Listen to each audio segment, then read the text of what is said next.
کل تک چودھری شجاعت حسین کو کوڑا کرکٹ کہنے والا نواز شریف آج ان کے قدموں میں جا کر بیٹھا تو میجورٹی جو ہے وہ انکار کر رہی ہے، اس الیکشن کا ہی بائیکاٹ کر رہی ہے۔ وہ جس طرح کہتے ہیں نا پروگرام بڑھ گیا، اسی طرح سے میاں صاحب کی جو پاپولیرٹی ہے وہ بھی بڑھ گئی ہے۔ اس کرپٹ پولیٹیکل سسٹم کے انوکھے لاڈلے کو انصاف دینے کے لیے، سہولت کاری کے لیے جج عامر فاروق صاحب موجود ہیں، جو چیف جسٹس ہیں اسلام آباد ہائی کورٹ کے۔ بسم اللہ الرحمن الرحیم، السلام علیکم، میں ہوں گلفام چودھری۔ پاکستان میں ہونے والی کچھ عام ترین ڈیولپمنٹ پہ بات کرتے ہیں۔ First of all, Nawaz Sharif کا العزیزیہ کیس، اس میں اگر ہم بات کریں اوورال، جس کو جج ویڈیو سکینڈل کیس بھی ہم کہہ سکتے ہیں، جج ارشد ملک کی ویڈیوز ہونے کا دعویٰ مریم نواز صاحبہ ہمیشہ کرتی رہی ہیں، اور مسلم لیگ نون کی پوری سیاست کا دار و مدار جو ہے وہ انہی ویڈیوز آڈیوز کے چکر کے گرد ہی گھومتا رہتا ہے۔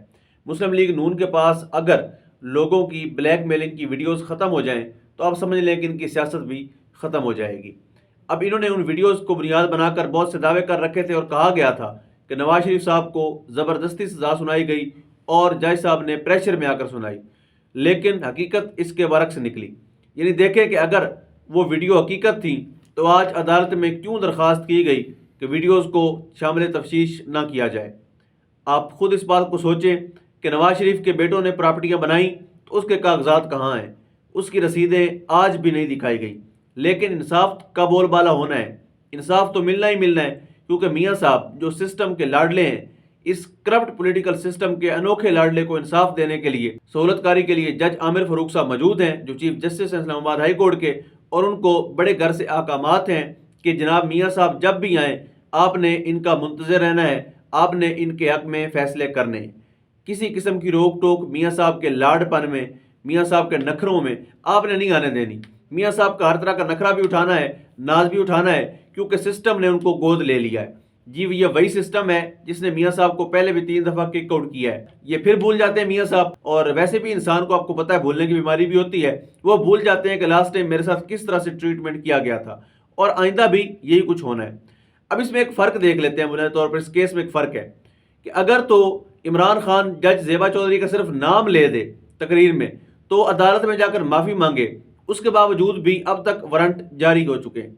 اس کیس میں اب بھی عمران خان کے وارنٹ جاری ہوئے ہیں، لیکن نواز شریف صاحب جو اس پورے سسٹم کے خلاف بولتے ہیں، عدالتی کارروائیوں میں انوالومنٹ ہوتی ہے ان کی، جو مریم نواز صاحبہ ہیں ان کے باقاعدگی سے بیانات آتے ہیں ججز کے نام لے کر، لیکن سسٹم ان کو نہیں چھیڑتا۔ یہ بنیادی طور پر فرق ہے عمران خان اور نواز شریف کے لاڈلے ہونے میں۔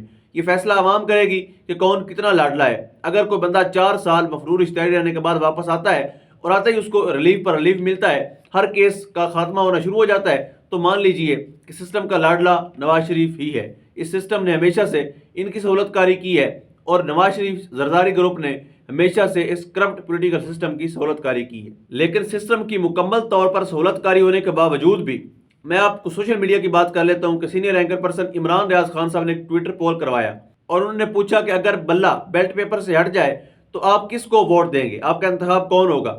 اور بیسیکلی یہ جو کویسچن تھا یہ الیکشن کمیشن کو بتانے کے لیے تھا۔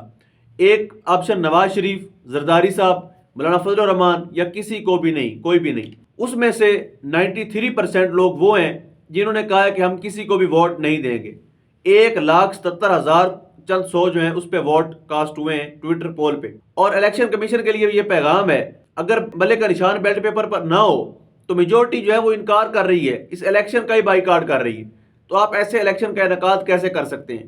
آپ ایک شخص کی سہولت کاری میں اتنے مگن کیسے ہو سکتے ہیں کہ جو قومی اکثریت رائے ہے اس کو ہی آپ اگنور کر دیں؟ تو ایسا نہیں ہو سکتا۔ 5% لوگوں نے نواز شریف صاحب کو ووٹ دی ہے، 1% زرداری صاحب کے سپورٹر تھے، اور 1 مولانا صاحب کے۔ یعنی یہ حال رہ گیا ہے میاں صاحب کی پاپولیرٹی کا۔ وہ جس طرح کہتے ہیں نا پروگرام بڑھ گیا، اسی طرح سے میاں صاحب کی جو پاپولیرٹی ہے وہ بھی بڑھ گئی ہے۔ اس سسٹم کی ساری سہولت کاری کے بعد بھی اگر میاں صاحب کا یہ حال ہے تو میاں صاحب کو واپس فلائٹ پکڑنی چاہیے، جلدی سے بھاگنا چاہیے۔ اس کے بعد نواز شریف صاحب پہنچے ہیں چودھری شجاعت حسین کے پاس کہ جناب ہمارے ساتھ آئیں، اتحاد کریں، اور جو ڈیل ہوئی ہے اس کے مطابق 3 نشستیں اس وقت پنجاب کی صوبائی اسمبلی کی طے ہوئی ہیں اور 2 نیشنل اسمبلی کی۔ لیکن یاد رکھیں اگر ماضی کے دریچوں کو کھولیں تو یاد ماضی عذاب ہے یا رب۔ نواز شریف صاحب سے جب سوال کیا گیا تھا، سلیم صافی صاحب نے پوچھا تھا ایک پروگرام میں کہ مسلم لیگ کو آپ قائد اعظم جو ہے شجاعت حسین وہ بھی مسلم لیگ ہے، آپ ان کو ساتھ ملا لیں، لیکن انہوں نے کہا کہ ہم بھی مشرف کی طرح کیا کوڑا کرکٹ اکٹھا کر لیں۔ کل تک چودھری شجاعت حسین کو کوڑا کرکٹ کہنے والا نواز شریف آج ان کے قدموں میں جا کر بیٹھا، آج ان کے گھر جا کر وہ ڈیل کر رہا ہے۔ لیکن چودھری شجاعت حسین صاحب کے لیے بھی یہ پیغام ہونا چاہیے عوام کی طرف سے، جب ووٹ کاسٹ ہوں تو یاد رکھیں کہ سسٹم کی سہولت کاری میں جتنا نواز شریف صاحب ملوث ہیں، اس کرپٹ سسٹم کے دفاع میں اتنا ہی چودھری شجاعت حسین صاحب کا بھی کردار ہے۔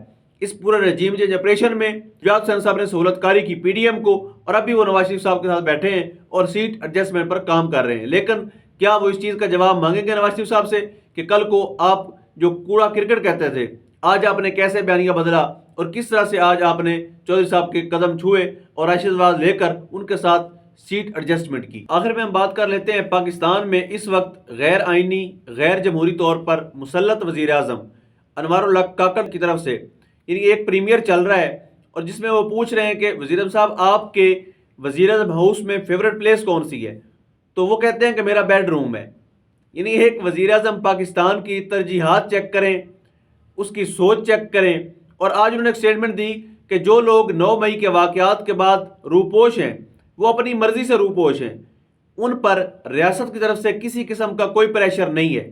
اب اس بات کو پوری قوم جانتی ہے، پوری دنیا جانتی ہے۔ واسق قیوم جو بڑے ایکٹیو ممبر تھے پاکستان تحریک انصاف کے، ان کو 2 دن پہلے گرفتار کیا گیا۔ آج انہوں نے پاکستان تحریک انصاف کو چھوڑنے کا اعلان کیا۔ اب مجھے آپ بتائیے کہ کیا ان پر پریشر نہیں تھا؟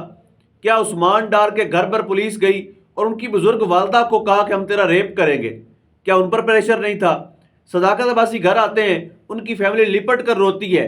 کیوں رو رہی ہے؟ اگر صداقت عباسی صاحب اپنی مرضی سے روپوش تھے تو فیملی کے ساتھ رابطہ تو ہوا ہوگا، وہ کیوں چھپے ہوئے تھے؟ فاروق حبیب کے چہرے پر یہاں تھا کہ اس کے ساتھ کیا کچھ ہوا ہے۔ یعنی کتنی ہی مثالیں آپ کے سامنے ہیں، اور پھر بھی اگر آپ کے ملک پر مسلط وزیر اعظم یہ کہتا ہے کہ اس وقت ملک میں کسی پر کوئی پریشر نہیں ہے، تو شاید وہ احمقوں کی جنت میں رہتے ہیں، اور احمقوں کی دنیا سے باہر آ کر ان کو سوچنا چاہیے۔ اگر ان کو پالش کرنے کے بدلے میں یہ نگران حکومت مل گئی ہے تو ان کو یہ بھی یاد رکھنا چاہیے کہ وہ ایک انسان بھی ہیں، وہ ایک پاکستانی بھی ہیں۔ اور اس وقت یاد رکھیں پنجاب کے اندر جتنی بھی بزدلانہ اور ظالمانہ کاروائیاں ہو رہی ہیں، اس میں جتنا محسن نقوی شریک ہے اتنا ہی نگران وزیر اعظم انوار الحق کاکڑ شریک ہے۔ اب صداق حکومت نگران حکومت تو نہیں نہ رہنی، الیکشن تو ہونے ہیں۔ یہ جو خوف ہے کہ عمران خان آ جائے گا، یہ خوف کب تک رہے گا؟ بالآخر الیکشن کروانے پڑیں گے۔ جب الیکشن میں جائیں گے تو واضح نظر آ رہا ہے کہ لوگ کس موڈ میں، لوگ عمران خان کو دوبارہ لے کر آ جائیں گے۔ اور اگر عمران خان صاحب دوبارہ آتے ہیں اور ان لوگوں نے جس گھٹیا لیول تک گر کے انہوں نے مخالفت کی ہے، اب آپ بتائیے کہ کیا یہ لوگ معافی کے مستحق ہیں؟ جاوید چودھری صاحب نے بھی ایک دعویٰ کیا کہ بشرا بی بی کے بیٹوں کو گواہ بنا لیا گیا ہے، اور انہوں نے یہ بھی کہا کہ ان کو ٹارچر کیا گیا ہے۔ اب ڈیفینیٹلی اگر بیٹے اپنی ماں کے خلاف گواہی دینے کو تیار ہو گئے ہیں تو سمجھ جائیں کہ ان پر کس لیول کا پریشر ہوگا۔ اگر کوئی بیٹے اپنی ماں کے کردار پر باتیں کرنے کو تیار ہو گئے ہیں تو مان لیجئے اور سوچ لیجئے کہ ان پر کس لیول کا پریشر ہوگا، کس لیول کا تشدد انہوں نے برداشت کیا ہوگا، اور کس طرح سے ان کو ٹریٹ کیا گیا ہوگا۔ ریاست پاکستان میں یہ تماشا بند ہونا چاہیے۔ ریاست پاکستان کو کیا بنا دیا پتہ نہیں لوگوں نے۔ پاکستان کی ریاست اس وقت غیر آئینی، غیر قانونی طور پر جو حکومت یہاں پر مسلط ہے، ان کو جلد از جلد انتخابات میں جانا ہوگا، ورنہ یہ حالات آؤٹ آف کنٹرول ہو جائیں گے۔ بصورت اللہ پاک وطن عزیز کا حامی و ناصر ہو۔ پاکستان زندہ باد۔